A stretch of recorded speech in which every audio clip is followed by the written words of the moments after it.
এক সাপ নাকি একবার এক পীর সাহেবের কাছে মুরিদ হয়েছিল। তো পীর সাহেব বলছেন, না বাবা, আমি সাপের মুরিদ বানাই না। কয় যে, না হুজুর, বহুত আশা করে আসছি, গল্প তো, বহুত আশা করে আসছি, আমার মুরিদ বানান। আচ্ছা ঠিক আছে, তবে তোমাকে একটা কাজ করতে হবে। কি কাজ? জিকির আজগার এভাবে করবা, কিন্তু কাউরে দংশন করতে পারবে না। হুজুর মেনে নিলাম। সে করছে কি, ময়দানের ভিতরে বিয়া কাইত হয়ে ধানওয়া জমিন, ধানের জমিন, প্যাডি লাইন, সেখানে কাত হয়ে পড়ে জিকির আজগার করতেছে। রাখাল ধান কাটছে, সন্ধ্যার পর এই ধানগুলি বান্ধে নেবে কি দিয়া দড়ি নেই, খুঁজতে খুঁজতে দেখে লম্বা একটা দড়ি। ওইটা যে সাপ সে তো বুঝে না। সে ওইটারে ধরিয়া এরপরে ধানের আটি বাঁধতেছে। সাপে তো খুব মহারাগ, সাপ তো আর যেই সেই সাপ না, মারাত্মক সাপ। সাপ বলতেছে, আরে বাবা, তুই আমারে দড়ি মনে করলি, আমি তোর কেমন দড়ি, মুরিদ না হলে টার পাওয়া দিতাম। বান্দার কারণে সাপের ঘাড়ে মুচকে গেছে, ঘাড়ে খুব ব্যথা লাগছে।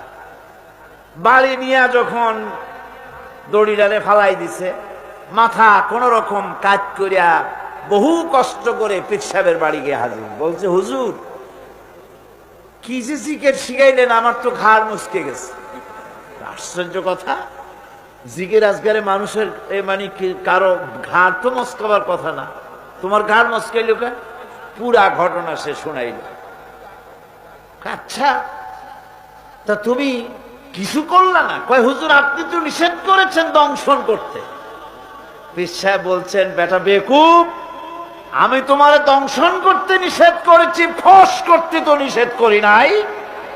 যখন তোমারে দড়ি মনে করিয়া হাত গায়ে হাত দিছিল, শুধু ফস করে উঠতে 3 লাফ দিয়া বর্ডার পার হয়ে দিল্লি চলে যেত।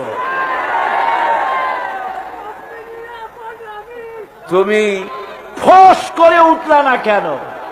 সুতরাং ধৈর্যের অর্থ এটা নয় যে আপনারে পাড়াইতে থাকবে, থাপড়াইতে থাকবে, আর আপনি কবেন যে আল্লাহ, আমি ধৈর্য ধরতেছি, ইন্নাল্লাহা মা'আস সাবিরিন। এটার নাম ধৈর্য না। ধৈর্য হচ্ছে ওভারকাম করতে হবে, পরিস্থিতির মোকাবেলা করতে হবে অত্যন্ত সহিষ্ণুতার সাথে, বুদ্ধিমত্তার সাথে, দৃঢ়তার সাথে, অবিচলতার সাথে। এটার নাম হচ্ছে সবর। সবর কোরআনে কারীমের মধ্যে সর্বাধিক ব্যবহৃত একটি শব্দ, সবর।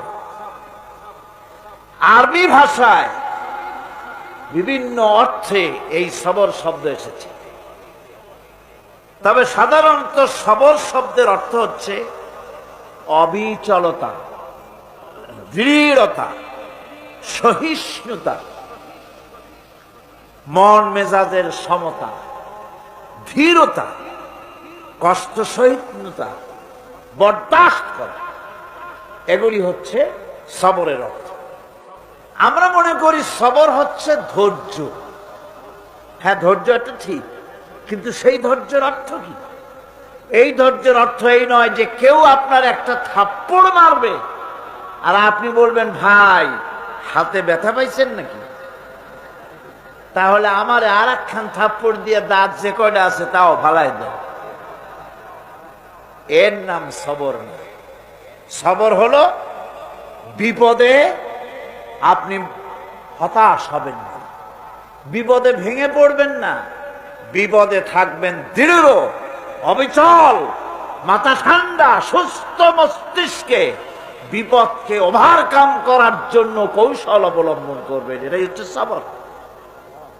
ধৈর্য ধরতে হবে অবিচলতার সাথে, দৃঢ়তার সাথে, সহিষ্ণুতার সাথে।